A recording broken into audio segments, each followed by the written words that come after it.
reproduksi manusia, sistem boleh dipertingkat, sistem menghasilkan manusia kembali atau melanjutkan keturunan. Ya, jadi selagi kita membahas tentang sistem reproduksi, berarti kamu harus tahu sistem reproduksi itu ada pada siapa saja, laki-laki dan perempuan, ya, karena sesuai gender. Jadi sistem reproduksi pada laki-laki dan sistem reproduksi pada perempuan, karena kamu harus mengidentifikasi fungsi dari bagian-bagian organ reproduksinya. Berarti kamu harus tahu gambar, kamu harus tahu organnya, kamu harus tahu namanya, kamu harus tahu fungsinya. Itu tahapannya kalau mengidentifikasi. Otomatis berarti kalian harus punya gambarnya dulu. Kalian harus tahu dulu nama bagian-bagiannya. Kalian harus tahu fungsinya. Pertama, kalian harus tahu dulu sistem reproduksi pada laki-laki, kemudian sistem reproduksi pada perempuan. Kemudian baru kita tahu tahapan-tahapan sistem reproduksi, ya. Dari mulai pembentukan bibit, prosesnya bagaimana, ya. Kemudian sampai terbentuk zigot, embrio, janin, baru menjadi bayi kalau lahir, ya. Kemudian bagaimana kamu setelah lahir harus bisa menjelaskan tentang pertumbuhan dan perkembangan manusia. Bayi umur sekian sampai sekian apa, anak-anak periodenya bagaimana, remaja seperti apa, dewasa seperti apa, manula seperti apa. Ya, jadi manusia kembali lagi ke awal. Jadi siklusnya seperti itu. Karena ini melanjutkan keturunan. Sekarang langkah pertama, kalian diminta untuk berkelompok. Kerja kelompok itu mengidentifikasi fungsi bagian-bagian organ reproduksi. Berarti kamu bikin gambar sistem reproduksi pada laki-laki dan fungsinya, organ-organnya ada keterangan, ya. Kemudian sistem reproduksi pada perempuan. Kita lanjut, ya. Hari ini Ibu akan memberikan semacam permainan untuk mendeteksi kelompok mana yang reproduksinya bagus. Konsentrasi. Siap, konsentrasi. Konsentrasi. Siap, konsentrasi. Ibu akan Ibu suruh berhitung dan diingat nomor masing-masing, ya. Jadi siapa yang gak konsentrasi nanti akan mendapatkan hukuman. Ingat, dia akan mewakili apakah kelompoknya bekerja sama atau enggak. Akan ketahuan, ya. Oke, kita mulai. Berhitung mulai. 28 mulai, ya. Oke, berarti 28 orang. Caranya seperti ini, ya. Kalau seandainya Ibu kalian sudah hafal nomor masing-masing, ya? Kalau seandainya yang dapat nomornya genap, dia bilang sebutkan dulu nama nomornya, misalnya Ibu pegang. Konsentrasi. Siap, konsentrasi. Mulai, kata Ibu. Sebutkan nama. 3 berapa? 3 itu genap apa ganjil? Nah, kita bikin kesepakatan. Kalau bilangannya ganjil, bilang oke. Kalau dia genap, bilang yes. Jadi caranya, setelah kena di giliran kamu, sebutkan dulu nomor kamu berapa. Diingat genap apa ganjil, apakah oke atau yes. Kemudian sebutkan nomor lain. Terserah, yang penting ranknya antara 1 sampai 28. Paham? Coba misalkan konsentrasi. Siap, konsentrasi. Nomornya berapa? 2. Bukan apa ganjil? Apa tulisannya di situ? Jadi 2, yes. Sebut 8. Kamu nggak sih nama? Yang penting hanya 28. Ya, siapa yang 28 nanti ingat 28 nanti kan? 28. Oke, yes. Yes. Sebut lagi nomor penting, nomornya antara 1 sampai 28.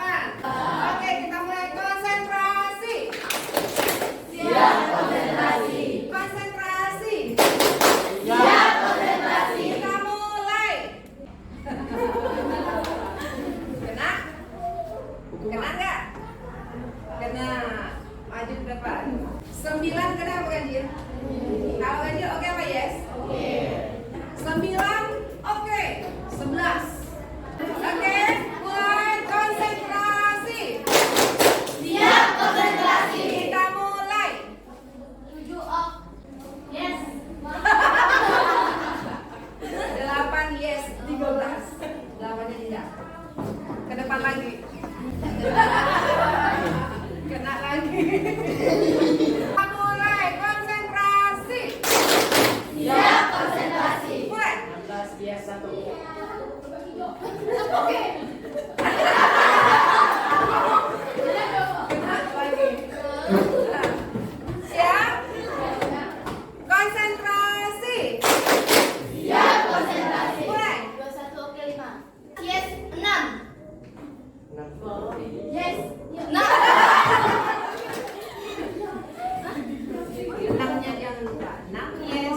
13. Konsentrasi. Siap konsentrasi. Mulai. 23 oke 16.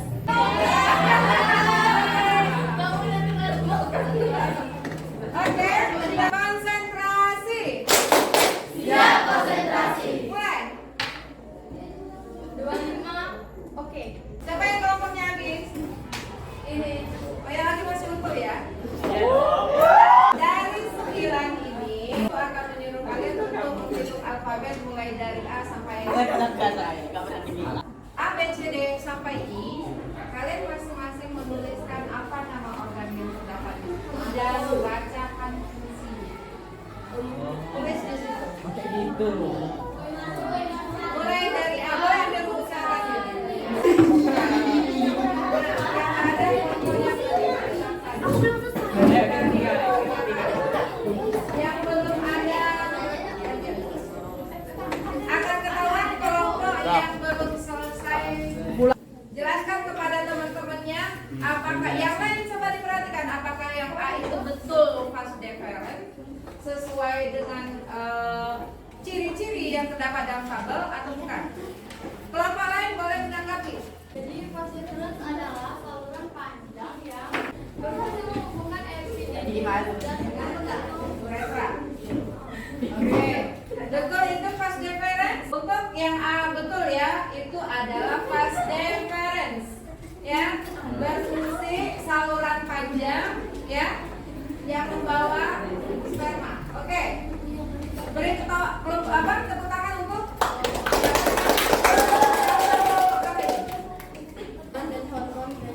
memproduksi sperma, hormon testosteron. Betul ya? Oke, tepuk tangan.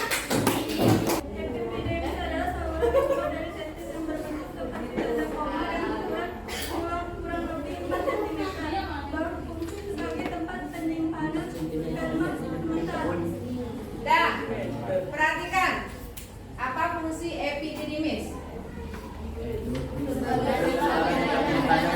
Penyimpanan sperma sementara. Setelah dihasilkan dari testis, disimpan di epididymis. Oke, good. Tepuk tangan.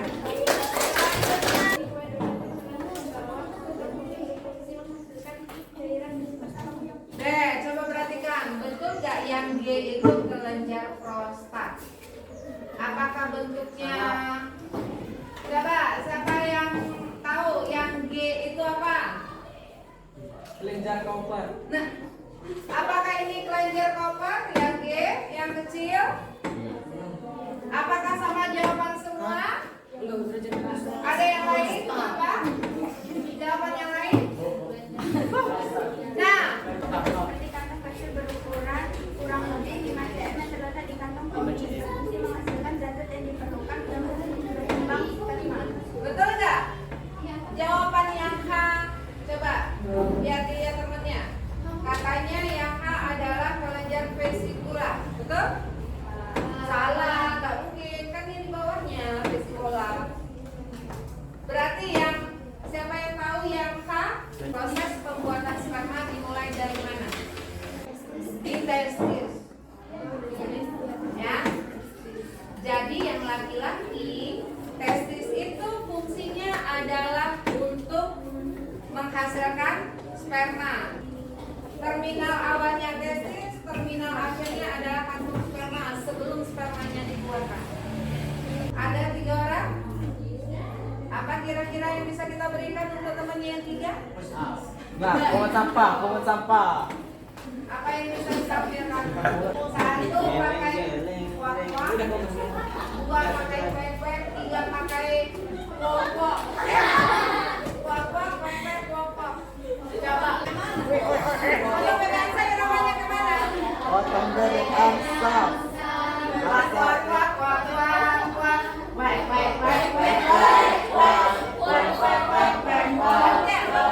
Mana temannya? Tepuk tangan biar temennya. Mulai seperti ini.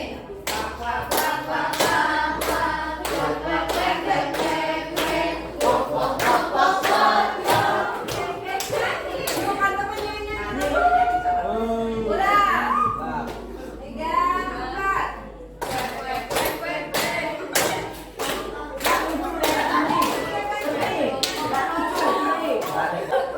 Dengar. Jangan dibarengin ketawa. Coba dengarkan dulu serius. Garing.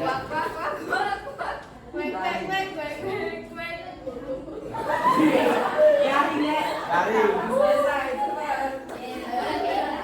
Sampai selesai.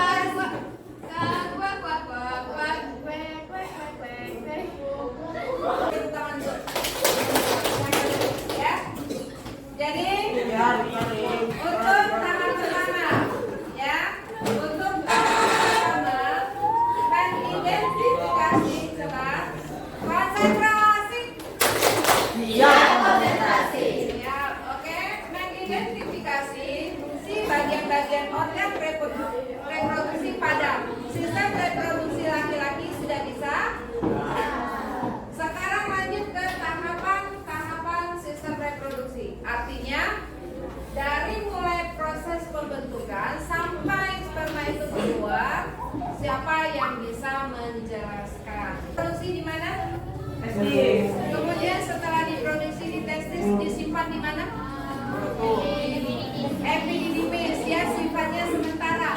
Dari epididymis lewat vas deferens sampai kemana?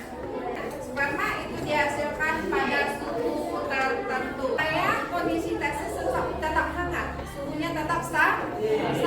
Jadi kalau suasana dingin, maka dia akan berada masuk ke dalam. Tapi kalau suasana panas, keadaan panas, dia akan keluar. Ya. Nah, kemudian dilanjutkan ke dari epididymis lanjut ke katosfer. Ada yang kamu pilih sendiri, baik laki-laki maupun perempuan. Ya, pembuangan sperma ini terutama laki-laki, air urin itu mengandung urea yang tinggi. Belum lagi kandungan yang terdapat dalam makanan kamu. Kalau seandainya tekanan ke bawah tidak kuat, maka ini masih ada isinya. Masih ada isinya. Kotoran itu nanti bisa menumpuk membentuk batu-batu kecil. Tunggu di sini nggak bisa dikeluarkan, macet salurannya. Ya, makanya kalau duduk dia langsung tekanannya besar, maka dia langsung keluar. Pak, jadi itu anjuran pipis duduk itu adalah supaya saluran uretranya tetap berfungsi. Paham kira-kira? Oke, sekian saja pembelajaran kita hari ini. Assalamualaikum warahmatullahi wabarakatuh. Hello everyone, how are you today? Sebelumnya kami dari kelompok 2 kelas 91 akan menjelaskan materi tentang pengertian sistem reproduksi pada laki-laki dan wanita, spermatogenesis dan oogenesis. Sebelum itu izinkan kami memperkenalkan diri dulu ya. Saya sendiri Keisha Arsiwinata. Saya Oktavia Kristiani Situmorang. Saya Reva Agustien. Dan saya Cinta Amanda Tiwi. Yang pertama, kami akan menjelaskan pengertian sistem reproduksi pada laki-laki. Yang pertama, penis. Seperti pada gambar, penis adalah bagian luar organ reproduksi laki-laki yang berfungsi sebagai saluran kencing atau urin dan saluran sperma. Testis. Testis adalah bagian yang bentuknya bulat telur yang tersimpan dalam skrotum, berfungsi untuk memproduksi sperma dan hormon testosteron. Epididymis. Epididymis adalah saluran yang keluar dari testis yang berbentuk seperti tanda koma dengan ukuran kurang lebih 4 cm. Vas deferens. Vas deferens adalah saluran panjang yang mengarah ke atas dan merupakan lanjutan dari epididymis yang berfungsi sebagai menghubungkan epididymis dan uretra. Kelenjar prostat, bagian yang berbentuk seperti kue donat yang terletak di bawah kantung kemih, berfungsi menghasilkan cairan bersifat asam. Endometrium. Endometrium adalah lapisan yang membatasi rongga rahim dan meluruh saat menstruasi. Serviks adalah struktur rahim bagian bawah yang menyempit dan membuka ke arah vagina. Vagina adalah saluran yang menghubungkan lingkungan luar dengan rahim. Saluran mengalirnya darah, menstruasi, dan saluran keluarnya bayi. Selanjutnya, materi ketiga yang akan kita bahas adalah spermatogenesis. Proses pembentukan sperma disebut dengan spermatogenesis. Proses pembentukan sperma pada tubulus semiferus terjadi secara bertahap. Bentuk sperma atau spermatogenium yang bersifat diploid mengalami pembelahan secara mitosis, membentuk spermatosis primer. Spermatosis primer mengalami pembelahan meiosis tahap 1, membentuk 2 spermatosis sekunder yang bersifat haploid. Akhirnya sel spermatif mengalami diferensiasi atau perkembangan sehingga terbentuknya 4 sel sperma atau spermatozoa yang matang. Setelah kita membahas materi spermatogenesis, selanjutnya kita akan membahas materi yang terakhir, yaitu oogenesis. Oogenesis merupakan proses pembentukan sel kelamin wanita, yaitu sel telur atau ovum yang terdapat di dalam organ bernama ovarium. Seperti yang kalian lihat pada di gambar, oogenium mengalami pembelahan mitosis yang membentuk oosit primer yang bersifat diploid. Oosit kemudian mengalami diferensiasi membentuk ovum. Pada akhir peristiwa oogenesis, dari salah satu sel induk telur akan dihasilkan satu sel telur yang bersifat haploid dan 3 polosit atau badan polar yang bersifat haploid, dan yang berfungsi hanyalah sel telur atau ovum. Sekian penjelasan materi dari kami. Mohon maaf bila ada yang salah. Goodbye. Thank you for your attention. Wassalamualaikum warahmatullahi wabarakatuh. I got so much motherfucking design on right now. Break it down, bring it back, make it clap. I got 3 old thoughts, new guap, where that thing. Bitches on my line, and you know Assalamualaikum warahmatullahi wabarakatuh. Kami dari kelas 91 kelompok 1 yang beranggota saya Amelia Puspasari, saya Lopia Hasana, saya Dewi Pratiwi, saya Susi Andriani. Kami Jelaskan tentang alat reproduksi pada laki-laki. Yang penis yaitu bagian luar organ reproduksi laki-laki yang berfungsi sebagai saluran kencing. 2. Uretra, saluran yang terdapat dalam penis, merupakan akhir dari saluran produksi, berfungsi sebagai saluran keluarnya sperma dan urin. Kelenjar prostat, yaitu bagian yang berbentuk seperti kue donat yang terletak di bawah kantong kemih, berfungsi menghasilkan cairan bersifat asam. Alat reproduksi pada perempuan. Ovarium. Struktur berbentuk seperti telur, berjumlah 2 buah, terletak di samping kanan kiri rahim, uterus, dan berfungsi menghasilkan sel terus ovum. Uterus. Struktur seperti buah pir yang berfungsi sebagai tempat berkembangnya janin selama kehamilan. Endometrium. Lapisan yang membatasi rongga rahim dan meluruh saat menstruasi. Serviks. Struktur rahim bagian bawah dan mengempit dan membuka ke arah vagina. Saya di sini akan menjelaskan pengertian oogenesis. Oogonium atau sel induk telur yang bersifat diploid atau 2N. Oogonium akan mengalami pembelahan mitosis berbentuk oosit primer yang bersifat diploid atau 2N. Dihasilkan satu sel telur atau ovum yang haploid dan 3 polosit atau badan polar. Saya Amelia Puspasari akan menjelaskan tentang spermatogenesis. Spermatogonium adalah sel induk sperma yang bersifat diploid yang mengalami pembelahan secara mitosis membentuk spermatosis primer. Tit adalah diferensiasi atau perkembangan yang membentuk 4 sel sperma. Mohon maaf bila ada kata-kata yang salah. Wabillahi taufiq wal hidayah. Wassalamualaikum warahmatullahi wabarakatuh.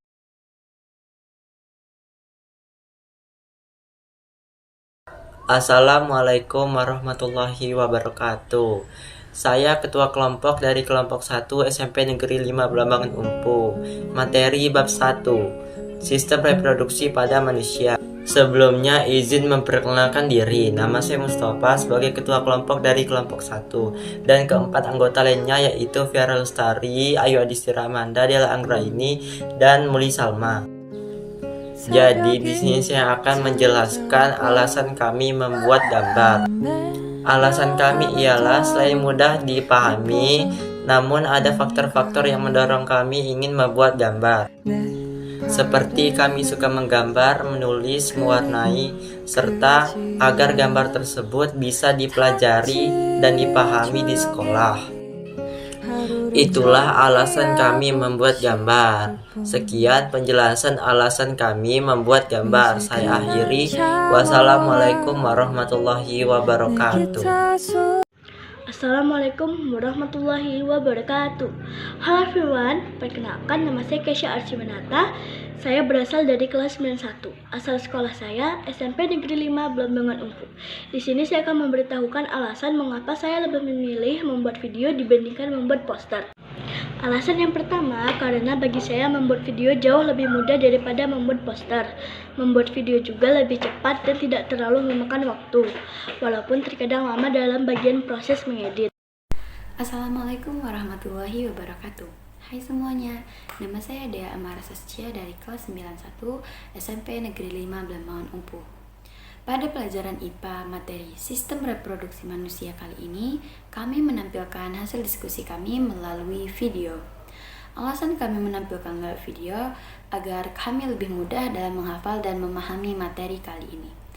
Terima kasih sudah menonton video kami akhiri. Wassalamualaikum warahmatullahi wabarakatuh.